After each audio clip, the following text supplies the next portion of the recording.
सातवीं कक्षा के बच्चों, आज नीति निदेशक सिद्धांत और मौलिक कर्तव्य इसका वीडियो पार्ट 1 मैंने आपको भेजा था और अब इस वीडियो के पार्ट 2 में हम जो इसके बचे हुए मुद्दे हैं उनका स्पष्टीकरण देखेंगे। अब देखिए बच्चों, इसमें हमने नीति निदेशक सिद्धांत कौन कौन से हैं उन सब पे हमारी चर्चा हो चुकी है। अब आगे देखेंगे नीति निदेशक सिद्धांत और मौलिक अधिकार। देखा जाए तो एक ही सिक्के के पहलू हैं। मौलिक अधिकारों के कारण नागरिकों को अत्यावश्यक स्वतंत्रता प्राप्त होती है, तो नीति निदेशक सिद्धांत लोकतंत्र को मजबूत करने के लिए पोषक वातावरण का निर्माण करते हैं। यानी देखिए, मौलिक अधिकार हमें जो मिले हुए हैं, अगर उनका हनन सरकार करती है तो हम अदालत में जा सकते हैं, कानून से हम न्याय की मांग कर सकते हैं और अगर सच में आप पे अन्याय हुआ है तो कानून आपके पक्ष में फैसले लेगा। इस तरह से सरकार एक तरह से बाध्य होती है मौलिक अधिकारों को मान्य करने के लिए। पर उसी तरह से यदि हम नीति निदेशक सिद्धांत को देखें तो नीति निदेशक सिद्धांत जो है वो उनका पालन अथवा कार्यान्वयन करना सरकार के लिए जो है वो बंधनकारी नहीं है। आप उसके खिलाफ यदि सरकार इसमें से किसी भी मुद्दे का यदि पालन नहीं कर रही है तो आप उसके खिलाफ न्यायालय में नहीं जा सकते हैं, लेकिन विभिन्न स्रोतों से सरकार पे दबाव बना करके ये जो नीति निदेशक सिद्धांत हैं इन्हें निश्चित करने के लिए आप आग्रही ज़रूर बन सकते हैं। यानी किसी न किसी तरह से आप इन नीति निदेशक सिद्धांतों को भले एक स्रोत से नहीं, विभिन्न स्रोतों से, मतलब अलग अलग प्रकार से, जैसे हम हमारे जो लोकल स्थानिक जो नेता होते हैं उनके ज़रिए या संस्थाओं के ज़रिए हम सरकार पे दबाव बना करके जो है इन नीतियों को मान्य करने के लिए उन्हें आग्रही हम इसके लिए बन सकते हैं और हमें निश्चित कर सकते हैं कि जो नीति निदेशक सिद्धांत में जो हमें नियम बताए हुए हैं उनके अनुसार सरकार कार्य करे। अब देखिए, यहाँ तक हमने देखा कि नीति निदेशक सिद्धांत किस तरह से सरकार के लिए मार्गदर्शक, सरकार के लिए नीतियाँ निश्चित करते समय मार्गदर्शक तत्व के रूप में उपयोगी होते हैं। अब हम थोड़ा इससे आगे बढ़ेंगे। अब तक हमने मौलिक अधिकारों के बारे में पढ़ा। इस पाठ का नाम है नीति निदेशक सिद्धांत और मौलिक कर्तव्य, तो जिसमें से नीति निदेशक सिद्धांतों के बारे में हमने जाना। अब हम देखेंगे मौलिक कर्तव्यों के विषय में। ऐसे भी यदि आप देखो तो अधिकार और कर्तव्य, जहां आपको अधिकार जब दिया जाता है तो वहां आपके कर्तव्य भी सुनिश्चित हो जाते हैं। जैसे अगर बच्चे का अधिकार है पढ़ना, ठीक है, तो पढ़ लिख कर बड़ा होकर के माँ बाप की सेवा करना, ये भी बच्चे का कर्तव्य होता है। तो अधिकार और कर्तव्य, जब आपको अपने अधिकारों के बारे में आप जागरूक होते हैं, उसी तरह से आपको कर्तव्यों के बारे में भी जागरूक होना चाहिए। लेकिन अक्सर ऐसा होता नहीं है। हम अधिकारों के विषय में तो बहुत ज़्यादा सचेत होते हैं, लेकिन कर्तव्यों के मामले में हम कमज़ोर पड़ जाते हैं, कर्तव्य हम सही ढंग से नहीं निभा पाते हैं।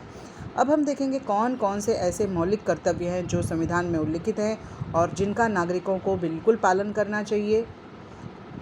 लोकतंत्र में नागरिकों पर दोहरा उत्तरदायित्व होता है। देखो, ऐसा नहीं है कि लोकतंत्र में जब अधिकार दिए गए हैं तो आप बस खुलेआम सिर्फ अधिकारों का इस्तेमाल करोगे। अधिकारों का इस्तेमाल करते समय उनका इस्तेमाल किस तरह से करना है, और कहीं आप अपने अधिकारों का प्रयोग करते समय अधिकारों का हनन तो नहीं हो रहा है, आपके अधिकारों का हनन तो नहीं हो रहा है, इस बारे में भी सतर्क रहना पड़ता है। यानी कोई अभी आपके अधिकारों को छीन तो नहीं रहा है, और इसके अलावा ये भी बात है कि कहीं आप अपने अधिकारों का अतिशय उपयोग तो नहीं कर रहे हो। जैसे हमें बोलने की आज़ादी, ये हमारा एक अधिकार है, बोलने की स्वतंत्रता है, मेरे विचार और अभिव्यक्ति की स्वतंत्रता है, तो इसका मतलब हम अपने विचारों में कुछ भी अनर्गल नहीं बक सकते हैं। हमें अपने विचार व्यक्त करते समय, अपनी भावनाओं को व्यक्त करते समय हमें ये सोच रखनी पड़ेगी कि भाई उससे हम किसी भी प्रकार से लोगों को प्रभावित तो नहीं कर रहे हैं और हम कहीं अपने अधिकारों का नाजायज़ इस्तेमाल तो नहीं कर रहे हैं, ये भी हमें ध्यान में रखना पड़ेगा। इसी के साथ साथ कोई हमारे अधिकारों को छीनने का प्रयास करे, उसके विषय में भी हमें जागरूक रहना पड़ता है। दूसरी ओर एक ओर तो हमें अपने अधिकारों के प्रति सचेत रहना पड़ता है कि कोई हमारे अधिकारों को छीने नहीं, और इसके अलावा दूसरी ओर हमें कुछ कर्तव्य और उत्तरदायित्व भी पूरे करने पड़ते हैं। सभी भारतीयों की उन्नति और कल्याण के लिए संविधान ने मौलिक अधिकारों और नीति निर्देशक सिद्धांतों द्वारा बहुत सारे कानून बनाए हैं, प्रावधान किए हैं, परंतु जब तक नागरिक अपने मौलिक कर्तव्य पूर्ण नहीं करते तब तक सरकार द्वारा किए जाने वाले सुधारों का लाभ सभी को नहीं मिलता। जैसे कि अभी देखिए आप, स्वच्छ भारत अभियान अभी शुरू है और हम सभी के घरों से जो कचरा जो है वो कचरे वाले आते हैं कचरा लेने के लिए, और उसमें एक बताया हुआ है उन्हें कि भाई सूखा और गीला कचरा अलग करके दो, लेकिन अक्सर ऐसा होता नहीं है। हम इस विषय में इतने जागरूक नहीं हैं। गीला और सूखा कचरा, हमें लगता है कचरा कचरा है, गीला कचरा क्या है, सूखा कचरा क्या है, लेकिन अगर हम गहराई से सोचें तो गीले कचरे और सूखे कचरे में सूखा कचरा रिसाइकल होता है और उसी तरह से गीला कचरा जो होता है उसका कंपोस्ट खाद बनाने में इस्तेमाल होता है। तो अगर हम अलग अलग करके इन चीज़ों को देते हैं तो इनके छँटनी के लिए वो जो कामगार होते हैं, जो सफाई कर्मचारी होते हैं, उनके लिए भी ये चीज़ें बहुत आसान होती हैं। इसलिए हमें किसी भी चीज़ की शुरुआत, सुधरने की शुरुआत हमें अपने घर से करनी चाहिए। तो जिस तरह से कोई नियम जब सरकार लगाती है तो उसमें नागरिकों का जो है सबसे बड़ा सहभाग, जागरूक सहभाग जो है वो बहुत उस चीज़ को सफल बनाने में बहुत काम आता है। तो जैसे स्वच्छ भारत अभियान है, ये कब सफल होगा? जब लोग सार्वजनिक स्थानों पर गंदगी करना बंद कर देंगे, अस्वच्छता की अपनी आदतों को बदलेंगे, तब जाकर के इस तरह के अभियान सफल हो पाएंगे। यानी हमें अपनी आदतों को बदलना ये हमारे हाथ में है और हमारा कर्तव्य बनता है। जैसे हम साफ़ सफाई होना, रास्ते स्वच्छ होना चाहिए, गार्डन स्वच्छ होने चाहिए, ये हमें ऐसा लगता है कि इस तरह से होना चाहिए, पर इसको करेगा कौन? इसको आम जनता, आम नागरिक ही इस कार्य को पूरा कर सकते हैं, क्योंकि गंदगी भी लोग ही करते हैं। तो हमें अपनी आदतों में बदलाव लाना चाहिए। भारतीय नागरिकों को अपने दायित्वों का बोध हो, इसके लिए संविधान ने मौलिक कर्तव्यों का समावेश किया है। अब हम देखेंगे यहाँ पर कि कौन कौन से ऐसे मौलिक कर्तव्य हैं जिनका संविधान में उल्लेख हुआ है। सबसे पहली बात, प्रत्येक नागरिक संविधान का पालन करे और संविधान में उल्लिखित आदर्शों, राष्ट्रध्वज और राष्ट्रगीत का सम्मान करें। आपको पता है, अगर राष्ट्रध्वज और राष्ट्रगीत का आप सम्मान नहीं करते, उनका अपमान करते हैं, तो आप पे सीधे पुलिस केस भी हो सकता है। ये जो कर्तव्य हैं, अगर इनके खिलाफ आप गए और आपने कुछ ऐसा कार्य किया जो कि संविधान के विपरीत है, तो इसमें पुलिस केस भी दर्ज हो सकता है। तो इसलिए ये जो कर्तव्य हैं, इनका पालन करने में ये ध्यान में रखना चाहिए कि ये सख्त है। एक तरह से ये कर्तव्य आपको कंपलसरी निभाना ही है, आपके लिए चॉइस नहीं है। इसमें आपको चुनना नहीं है कि मैं ये निभाऊंगा कि नहीं निभाऊंगा, ये आपको निभाने ही है। संविधान में इनका उल्लेख है। और अगर इस विषय में, जैसे कि यही है राष्ट्रध्वज और राष्ट्रगीत का सम्मान, आप कहेंगे कि यदि मैंने नहीं सम्मान किया तो क्या होगा? तो आप पे पुलिस केस होगा। कोई अगर चाहे तो आप पे पुलिस केस कर सकता है, मुकदमा दर्ज हो सकता है। तो इस तरह से ये एक तरह से, जैसे अधिकार आपके लिए सख्त है, भाई आप अपने अधिकारों का पूरा उपयोग करना चाहेंगे, उसी तरह से कर्तव्यों के लिए भी आप पे सख्ती है। अगर आपने अपने कर्तव्य पूरे नहीं किए तो आपके खिलाफ भी जो हैं उस तरह से प्रावधान किए गए हैं संविधान में। अगर आपने अपने कर्तव्य पूरे नहीं किए तो क्या होगा? तो वही है, जैसे कि आपने देखा होगा कई बार राष्ट्रगीत शुरू है और हम सावधान की मुद्रा में यदि नहीं खड़े हैं और उस पर किसी ने ऑब्जेक्शन लिया तो तुरंत ही उसके ऊपर कार्रवाई भी होती है। सेकंड, ये तो हमारा पहला कर्तव्य हो गया कि भाई हमें संविधान का पालन करें, संविधान में उल्लिखित आदर्शों, राष्ट्रध्वज और राष्ट्रगीत का सम्मान करें। उसके बाद में स्वतंत्रता आंदोलन को प्रेरणा प्रदान करने वाले आदर्शों का पालन करें। आपको पता है, आज हम आज़ाद भारत में खुली हवा में जो सांस ले रहे हैं, इसको प्राप्त करने के लिए लाखों लोगों ने अपने बलिदान दिए हैं। स्वतंत्रता आंदोलन लगभग 150 वर्षों तक चला। तो ये जो हम अंग्रेज़ों के गुलाम 150 सालों तक हम उनके गुलाम थे और आज़ादी कोई एक दिन में हमें नहीं मिली है। इसकी लड़ाई लगभग 150 सालों तक धीरे धीरे लड़ाई बढ़ते और अंत में जाकर के हमें आज़ादी मिली। तो ये स्वतंत्रता आंदोलन के लिए जो लोगों ने संघर्ष किया उसे हम भूले नहीं। इसके लिए ये एक कर्तव्य आपका बनता है कि स्वतंत्रता आंदोलन को प्रेरणा प्रदान करने वाले आदर्शों का पालन करें। उसके बाद है देश की संप्रभुता, एकता और अखंडितता को सुरक्षित कर रखने हेतु प्रयत्नशील रहें। हम ऐसा कोई कार्य नहीं करें, ऐसी किसी भाषा का प्रयोग न करें जिससे हमारे देश में लोगों के बीच दरार आए। हमारे देश में एकता बनी रहे, अखंडता बनी रहे, इसको संरक्षित करने के लिए हमें प्रयत्न करना है। अपने देश की रक्षा करें, देश की सेवा करें।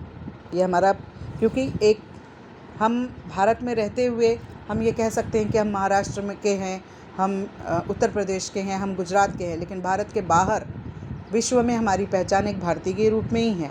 तो ऐसे में सबसे पहला हमारी पहचान ही भारतीय के रूप में है। तो हमारी जो जिम्मेदारी है वो भी हमारे देश के प्रति बनती है कि हम अपने देश की रक्षा करें समय आने पर और अपने देश की सेवा करें। सेवा करें मतलब क्या? सेवा करें मतलब हम पढ़ लिख कर अपने देश की उन्नति में सहभागी हों।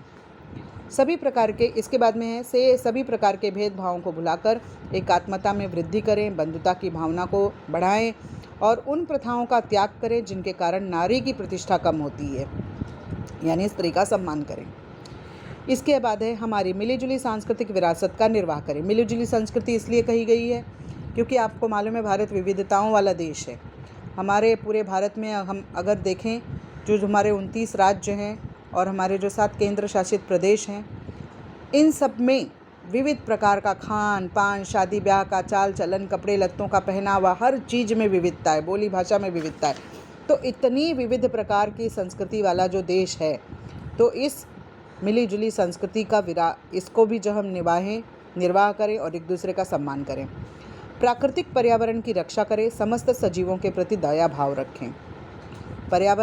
पर्यावरण मैंने जैसा कि बताया वो हमारे देश के लिए एक तरह से देखा जाए तो सीधे हमें उससे किसी प्रकार का पैसा नहीं मिल रहा है, इनकम नहीं हो रही है उससे, लेकिन पर्यावरण के कारण हमारे देश का स्वास्थ्य अच्छा रहता है, देश की आबोहवा अच्छी रहती है। इसलिए हमें अपने पर्यावरण की सुरक्षा का रक्षण करना चाहिए। और इसके अलावा इस धरती पर जीने का सभी सजीवों को अधिकार है, सिर्फ मनुष्य को ही नहीं। मनुष्य बोलता है, लेकिन जो ऐसे सजीव हैं जो बोलते नहीं हैं, इसका मतलब ये नहीं है कि हम उनका जीव ले लें, नहीं, उनके प्रति भी हमें दया भाव रखना है। तो जितने भी सजीव हैं उन सभी सजीवों के प्रति हमें दया की भावना रखनी है। इसके बाद है, और उनका संरक्षण भी करना है, उनकी रक्षा भी करनी है। इसके बाद है वैज्ञानिक दृष्टि, मानवतावाद और जिज्ञासा वृत्ति को अंगीकृत करें। देखो, किसी भी चीज़ को देखने के लिए हमारा वैज्ञानिक दृष्टिकोण अच्छा होना चाहिए। हमारे बुज़ुर्गों ने बहुत सारे ऐसे नियम और कानून बनाए जिनको हम आज जिनको हम बिना जाने समझे जो है उनका पालन हम करते हैं। लेकिन अगर हम गौर से सोचें तो उनके इन सारे नियमों के पीछे बहुत ही वैज्ञानिक दृष्टि थी। जैसे कि आपने देखा होगा, जब हम खड़े होकर पानी पीते हैं तो बहुत बार हमारे बुज़ुर्ग कहते हैं, अरे खड़े होकर नहीं पानी पीना चाहिए भाई, इसमें दोष लगता है। वो ऐसा कहते हैं, दोष लगता है। लेकिन अगर हम इसको वैज्ञानिक दृष्टि से सोचें तो वास्तव में खड़े होकर पानी पीने से हड्डियों की बीमारियां पैदा होती हैं। तो इस तरह से देखा जाए तो हर कथन के पीछे अब उनके लिए वो दोष है, ठीक है, उन्होंने उसको किसी न किसी विश्वास से जोड़ दिया है उसे, और हमें लगता है कि ये जो चीज़ें ये कह रहे हैं कोई ज़रूरी थोड़ी है कि हम उसे मानें। लेकिन अब आप इसके पीछे का अगर विज्ञान समझेंगे तो जो कुछ भी उन्होंने नियम बनाए हैं उन नियमों के पीछे एक वैज्ञानिक दृष्टिकोण है। तो हर चीज़ के पीछे इसी तरह से हमें गहराई से सोचना चाहिए कि अगर कोई नियम बना है तो वो क्यों बना है, उसके पीछे क्या कारण हो सकता है, कहीं उसके पीछे कोई वैज्ञानिक सोच तो नहीं है। उसी तरह से जैसे अभी ग्रहण के समय लोग कहते हैं कि ग्रहण के समय भोजन नहीं करना चाहिए, दोष लगता है। लेकिन अगर आप उसके पीछे का विज्ञान समझे तो ऐसा मानते हैं कि ग्रहण के समय जो वातावरण है वो दूषित हुआ रहता है, वैज्ञानिक दृष्टि से दूषित हुआ रहता है, इसलिए उस समय पे भोजन नहीं करना चाहिए, ये नियम बना। तो इस तरह से कोई भी चीज़ के पीछे एक वैज्ञानिक दृष्टि को हमें समझना चाहिए। मानवतावाद यानी हम सबसे पहले मनुष्य हैं, और एक मनुष्य होने का मतलब मनुष्य यानी भावनाएं। अगर भावना आप में से निकाल दी जाए तो आप मनुष्य नहीं हो, तब आप जानवर हो। तो मानवतावाद, हमारे अंदर का मनुष्य जो है, मानव हम कब कहलाएंगे, जब हम उन भावनाओं के साथ में चीज़ों को देखेंगे, वो मानवतावाद कहलाता है। जिज्ञासा वृत्ति, किसी भी चीज़ को जानने की इच्छा, इसे अंगीकृत करें। हमेशा अपनी जिज्ञासा को बनाए रखें, नई नई चीज़ों को अपनाने की प्रवृत्ति।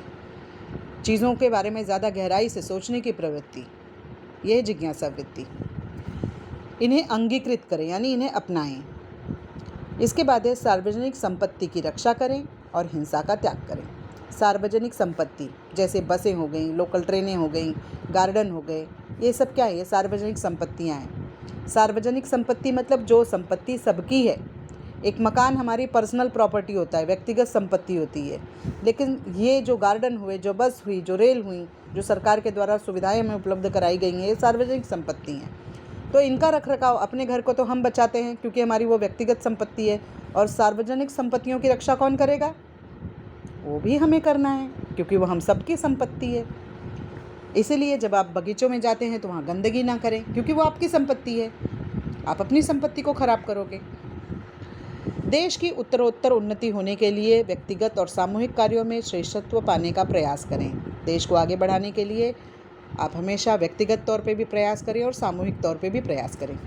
6 से 14 वर्ष आयु वर्ग के अपने बच्चों को उनके अभिभावक शिक्षा के अवसर उपलब्ध कराएं। देखो, ये अभिभावकों के लिए है और आप लोग भी जागरूक होइए। आप 7वीं के बच्चे हैं, आपकी उम्र जो है 12-13 साल की है, तो आप भी जान लें कि बच्चों को 6 से 14 वर्ष के आयु वर्ग के सभी बच्चे विद्यालय में शिक्षा प्राप्त करें, और ये उनके अभिभावकों के लिए भी ये उनका कर्तव्य है कि वो अपने बच्चों को शिक्षा के साधन उपलब्ध कराएं। अब इसके बाद में यहाँ पे आपका जो पाठ है, मार्गदर्शक तत्व, नीति निर्देशक सिद्धांत और मौलिक कर्तव्य, ये पाठ एक तरह से आपका पूरा हो रहा है। इस पाठ में हमने देखा भारतीय नागरिकों के अधिकार, उन अधिकारों को प्राप्त संरक्षण, इस पर भी हमने विचार किया। मौलिक कर्तव्यों के बारे में हमने समझा और इसे भी हमने जाना कि किस तरह से अधिकारों के साथ कर्तव्य हमारे लिए आवश्यक है। अब अगले वर्ष यहाँ आपका जो नागरिक शास्त्र है उसका ये आखिरी पाठ था, 6वां पाठ यहाँ समाप्त हुआ। अब हम अगले वर्ष नागरिक शास्त्र में देखेंगे हमारे देश का शासन कैसे चलाया जाता है, उसका हम अध्ययन करेंगे। और यहाँ पे आपका नागरिक शास्त्र का ये पाठ पूरा हो जाता है बच्चों। आशा है कि आपको ये पाठ जो है वो अच्छी तरह से समझ आया होगा, और नहीं समझ में आए तो आप इस वीडियो को 1 से 2 बार ज़रूर वापस देखें और इस लेसन को आप समझें, यही उम्मीद है।